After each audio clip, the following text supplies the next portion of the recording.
Hello, Vincent here. Once again, happy to bring you another undiluted misconception everyone is seeking answer, and always in doubt whether or not colonization started before Christianity in Africa, and why the same carriers of colonialism are misleading, colonizing, and influencing us with biblical doctrines and Western culture, using Bible as a care-off by the same whites people. I know you will never want to miss what I will be sharing with you. Right after this. Slavery in America has a long and tumultuous history in America, as most of us are aware. Slaves were mostly brought in from Africa. Slavery was mostly practiced on plantations in Virginia, the Carolinas, and Georgia's coastal colonies. Slavery spread westward when the British colonies were combined into the United States and the country grew westward. However, it is not the end of the narrative. There's still a lot to learn. Where did slaves come from? Sailing ships transported potential slaves from Africa to the British American colonies in the South, and later, to the southern U.S. states. However, much more African slaves were transported to South America and the Caribbean Sea Islands than to the United States. But, where did all of those African slaves originate from? The crews of European sailing ships did not merely throw men ashore to collect up Africans. Slaves who were destined to be carried into slave ships were sold by other Africans in exchange for goods supplied by the slave ships. Tribes in Africa, like tribes all across the world since the birth of civilization, were, and still are, frequently at odds with one another. Except in rare circumstances where they learn it from others who are more sophisticated, tribes are usually unaware of the concept of agriculture. Tribes must scavenge for any food they can. Other tribes competed for the food in the land it grew on, and they still do. Killing and enslaving members of neighboring tribes was a vital element of life for a tribe before the rule of law, extensive usage of farming, and industrialization. Some tribes would be waiting to sell captured members of other tribes when slave ships arrived on the African coast. On the next visit of a slave ship, the scenario may be reversed, with other tribes selling captured members of the tribes that had previously sold slaves. Slave ships provided tribes with an easy opportunity to diminish the population of neighboring tribes. Slaves transported to slave ships were not the only Africans consigned to a life of servitude. Tribes all over Africa maintained and keep other Africans as slaves, and this practice continues to this day in much of Africa. The African slave trade existed long before the 1600s, when Africans were first shipped to the Americas. The Muslims outnumbered everyone else in terms of the number of people enslaved. Muslims enslaved an estimated 17 million individuals between 650 and 1905. Another 1 million people were enslaved in Muslim Ottoman Turkey from Ukraine and Poland. However, Africans made up the lion's share of people enslaved by Muslims, who were compelled to march north over the Sahara Desert, many of whom died in the process, to be sold into slavery by Muslim owners. The other slavery in America. Before Europeans set foot on the New World, slavery had been a part of American history for almost 10,000 years. Slavery was widespread among American Indian tribes, and it lasted until the late 1800s. Tribes have been fighting one another since the dawn of time, slaughtering and enslaving their foes. Slavery is an unavoidable aspect of tribal culture.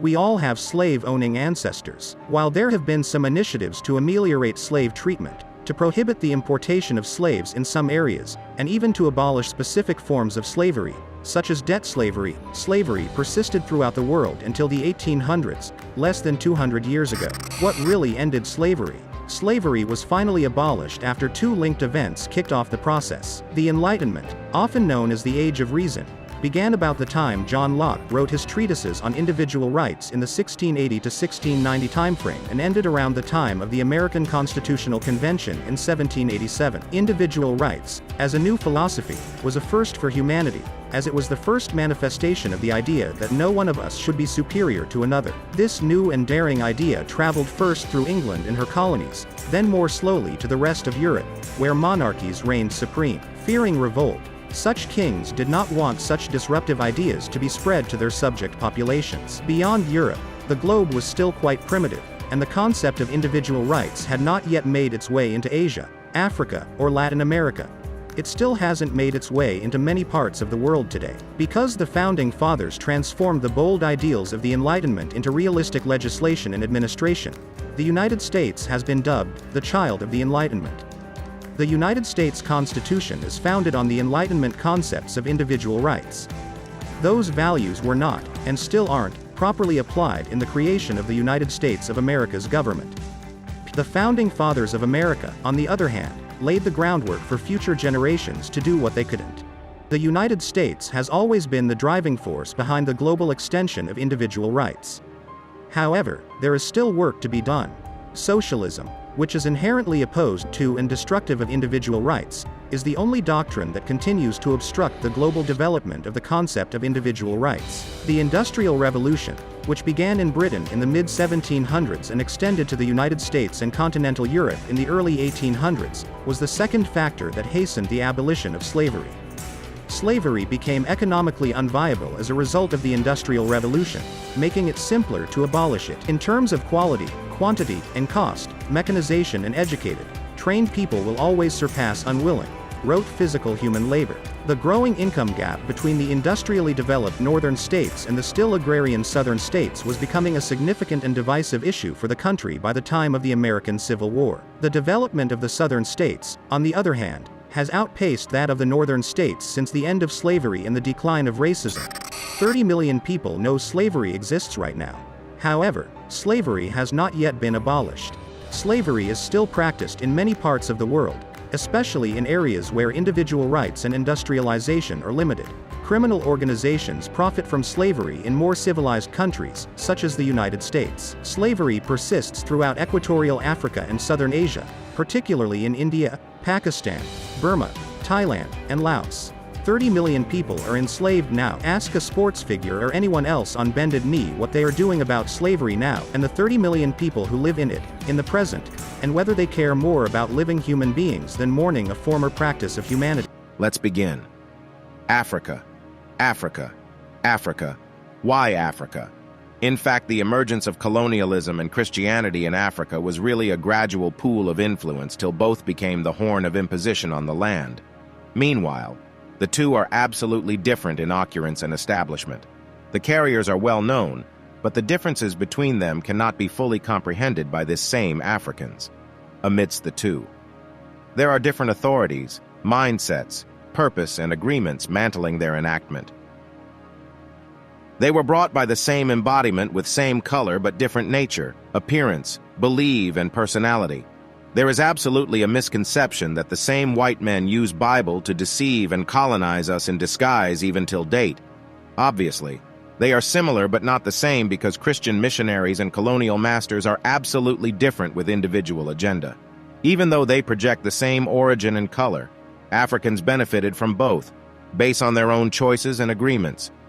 I always say that, if you want to destroy the weeds, make sure you know what crops are, lest you destroy the crops too.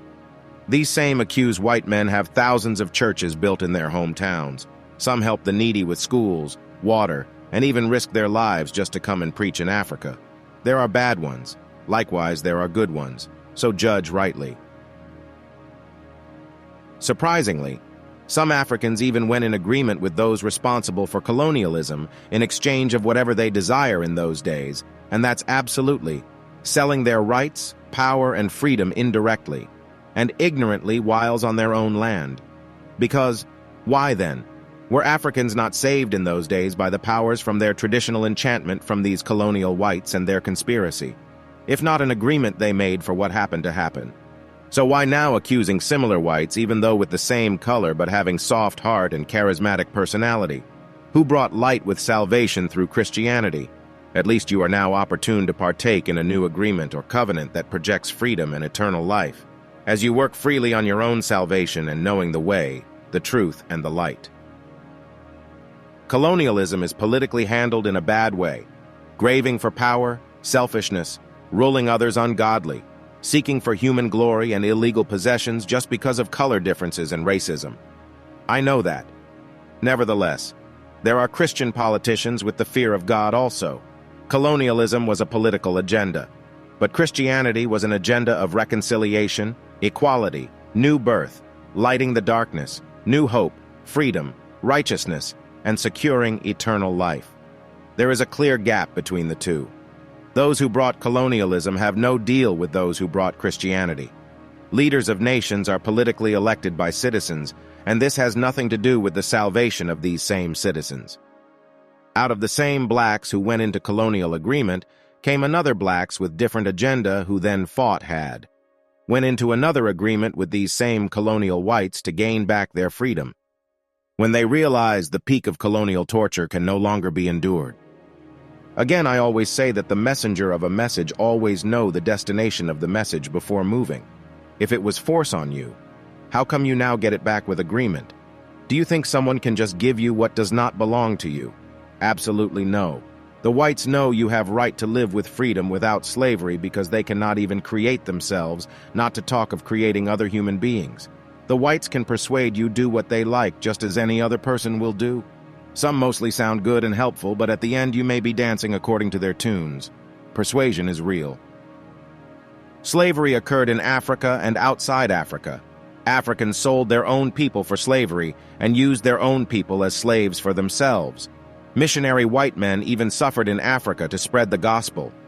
Remembering the story of Jacob and Esau agreement, you have your right and you are free to sell it.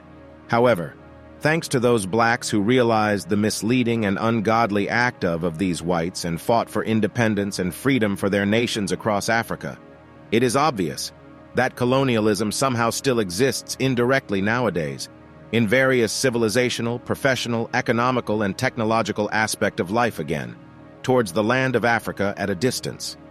Nevertheless, you can agree with me that this happens in a political manner due to economical crises and has nothing to do with religious doctrines, thanks to those who also brought religion to show us the way, the truth, and the light. We are in a new dispensation, but the same lack of knowledge makes the people perish. To end my speech, I will say, let's change our mindset in this material and political world and control our desires to avoid any negative influence. Don't forget to leave your comments down below. Thank you for watching. Do me a favor and subscribe to this channel for more videos you will admire and learn from in all aspects of life. Stay blessed.